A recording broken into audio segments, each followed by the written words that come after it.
ನಿತ್ಯಂ ಅಮ್ಮ ಮಗಳು ಯೂಟ್ಯೂಬ್ ಚಾನಲ್ಗೆ ಸ್ವಾಗತ. ನನ್ನ ವಿಡಿಯೋ ನೋಡ್ತಿರೋ ಪ್ರತಿಯೊಬ್ಬರಿಗೂ ನನ್ನ ನಮಸ್ಕಾರಗಳನ್ನ ತಿಳಿಸ್ತಾ ಇವತ್ತಿನ ಈ ವಿಡಿಯೋದಲ್ಲಿ ಏಕಾದಶಿ ಬಗ್ಗೆ ತಿಳಿಸ್ತಾ ಇದ್ದೀನಿ. ಜನವರಿ 25ನೇ ತಾರೀಕು ಅಂದರೆ ಶನಿವಾರ ಶಕ್ತಿಲ ಏಕಾದಶಿ ಬರ್ತಿದೆ.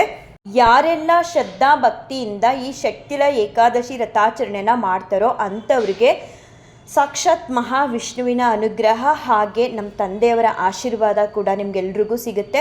ಹಾಗೆ ಎಂಥದ್ದೇ ಸಮಸ್ಯೆಗಳಿರಲಿ ನಿಮ್ಮ ಜೀವನದಲ್ಲಿ, ಫಾರ್ ಎಕ್ಸಾಂಪಲ್ ಹಣಕಾಸು ಸಮಸ್ಯೆ, ಆರೋಗ್ಯ ಸಮಸ್ಯೆ, ಕುಟುಂಬದಲ್ಲಿ ಬೇರೆ ಬೇರೆ ರೀತಿ ಸಮಸ್ಯೆಗಳು ಯಾವುದೇ ಇದ್ದರೂ ಕೂಡ ನೀವು ಈ ಏಕಾದಶಿ ವ್ರತಾಚರಣೆನ ಮಾಡೋದ್ರಿಂದ ಆ ಎಲ್ಲ ಸಮಸ್ಯೆಗಳಿಗೂ ನಿಮಗೆ ಮುಕ್ತಿ ಅನ್ನೋದು ಸಿಗುತ್ತೆ.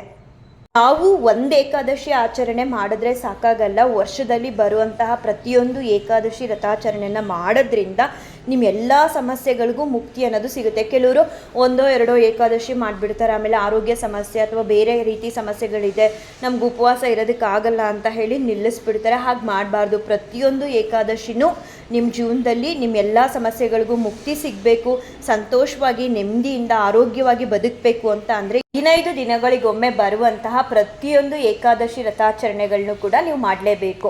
ಕೆಲವರು ಆರೋಗ್ಯ ಸಮಸ್ಯೆ ಇದೆ, ಇಡೀ ದಿನ ನನಗೆ ಉಪವಾಸ ಇರೋದಕ್ಕೆ ಆಗಲ್ಲ ಅಂತ ಅನ್ನೋರು ನಾನು ಪ್ರತಿಯೊಂದು ವಿಡಿಯೋದಲ್ಲೂ ತಿಳಿಸ್ತೀನಿ. ಈ ಏಕಾದಶಿಲೂ ಕೂಡ ಹಾಗೆ ಮಾಡ್ಬೋದು.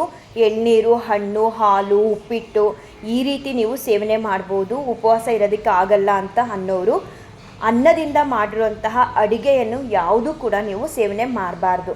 ಮತ್ತು ಇನ್ನೂ ಕೆಲವರು ಕೇಳಿದ್ದೀರಾ, ದ್ವಾದಶಿ ದಿನ ಈರುಳ್ಳಿ ಬೆಳ್ಳುಳ್ಳಿ ಉಪಯೋಗಿಸ್ಬೋದಾ ಅಂತ. ಏಕಾದಶಿ ಮತ್ತು ದ್ವಾದಶಿ ಎರಡೂ ದಿನ ಕೂಡ ಮನೆಯಲ್ಲಿ ಈರುಳ್ಳಿ ಬೆಳ್ಳುಳ್ಳಿ ಉಪಯೋಗಿಸ್ದೆ ನಾವು ಅಡುಗೆನ ಮಾಡಬೇಕು. ಏಕಾದಶಿ ದಿನ ಉಪ್ಪಿಟ್ಟು, ಸಿಹಿ ಅವಲಕ್ಕಿ, ಸಜ್ಜಿಗೆ, ರವೆ ರೊಟ್ಟಿ, ಕೆಲವ್ರು ಕೇಳಿದ್ರು ರವೆ ರೊಟ್ಟಿ ಮಾಡ್ಬೋದಾ ಅಂತ. ನೀವೇನೇ ಈ ರೀತಿ ಮಾಡಿ ತಿಂದ್ರೂ ಈರುಳ್ಳಿ ಮತ್ತು ಬೆಳ್ಳುಳ್ಳಿನ ಉಪಯೋಗಿಸ್ಬಾರ್ದು. ಇನ್ನು ದ್ವಾದಶಿ ದಿನ ಸಿಹಿ ಪೊಂಗಲ್ಲು, ಅನ್ನ, ಸಾಂಬಾರು ನೀವೇನೇ ಮಾಡಿದ್ರೂ ಮನೆಯಲ್ಲಿ ಅಡುಗೆನ ಈರುಳ್ಳಿ ಬೆಳ್ಳುಳ್ಳಿ ಉಪಯೋಗಿಸ್ದೆ ಮಾಡಿ ಬೆಳಗ್ಗೆನೇ ಪಾರಣೆ ಸಮಯ ಬರುತ್ತಲ್ಲ ಅದೇ ಸಮಯದಲ್ಲಿ ಉಪವಾಸ ಇದ್ದವರು ಊಟ ಮಾಡಬೇಕು. ಇನ್ನೂ ಕೆಲವರು ಕೇಳಿದರೆ, ನಾವು ಪೀರಿಯಡ್ಸ್ ಇದ್ದಾಗ ಏಕಾದಶಿ ಬರುತ್ತಲ್ಲ ಆ ಸಮಯದಲ್ಲಿ ಉಪವಾಸ ಇರಬೇಕಾ ಅಂತ. ಉಪವಾಸದಲ್ಲಿ ಇರೋದು ಬೇಡ, ಆದರೆ ಅನ್ನದಿಂದ ಮಾಡಿರುವಂತಹ ಯಾವುದೇ ಅಡುಗೆ ಪದಾರ್ಥಗಳನ್ನ ಸೇವನೆ ಮಾಡಬಾರ್ದು. ನೀವೇನೇ ತಿಂದ್ರೂ ಅವಲಕ್ಕಿ, ಸಿಹಿ ಅವಲಕ್ಕಿ, ಉಪ್ಪಿಟ್ಟು ಈ ಥರ ತಿನ್ನಬೇಕು ಹೊರತು ಅನ್ನದಿಂದ ಮಾಡಿರೋಂತಹ ಯಾವುದೇ ಅಡುಗೆಗಳನ್ನ ಬಳಸಬಾರ್ದು. ಇನ್ನು ಪೀರಿಯಡ್ಸ್ ಆಗಿ 5 ದಿನ ಆಗಿದೆ, ನಾವು ಏಕಾದಶಿ ಉಪವಾಸ ಇದ್ದು ಆಚರಣೆ ಮಾಡ್ಬೋದಾ ಅಂತ ಕೂಡ ಕೆಲವ್ರು ಕೇಳಿದರು. ಖಂಡಿತವಾಗ್ಲೂ ಮಾಡ್ಬೋದು 5 ದಿನ ತುಂಬಿದರೆ. ಮತ್ತು ಆ ದಿನ ಯಾವುದೇ ಕಾರಣಕ್ಕೂ ತುಳಸಿ ಗಿಡಕ್ಕೆ ನೀರು ಹಾಕಬಾರ್ದು, ನಮ್ಮ ತಂದೆಯವ್ರ ಫೋಟೋಗೆ ಹೂಗಳನ್ನ ಮುಡಿಸ್ಬಾರ್ದು, ಹಾಗೆ ಅವ್ರಿಗೆ ಅವತ್ತೊಂದು ದಿನ ನೈವೇದ್ಯ ಇಡಬಾರ್ದು. ಯಾಕಂದರೆ ಅವರೂ ಕೂಡ ಮಹಾವಿಷ್ಣುವಿನ ಪ್ರೀತ್ಯರ್ಥರನ್ನಾಗಿ ಮಾಡೋದಕ್ಕೋಸ್ಕರ ಉಪವಾಸದಲ್ಲಿರ್ತಾರೆ. ಆ ಕಾರಣಕ್ಕಾಗಿ ಶ್ರೀಕೃಷ್ಣ ಪರಮಾತ್ಮನೇ ಸ್ವತಃ ತನ್ನೆಲ್ಲ ಜೀವರಾಶಿಗಳು ಕಷ್ಟಪಡೋದನ್ನು ನೋಡೋಕ್ಕಾಗದೆ ಈ ಏಕಾದಶಿ ವ್ರತಾಚರಣೆನ ಸೃಷ್ಟಿ ಮಾಡಿರೋದು.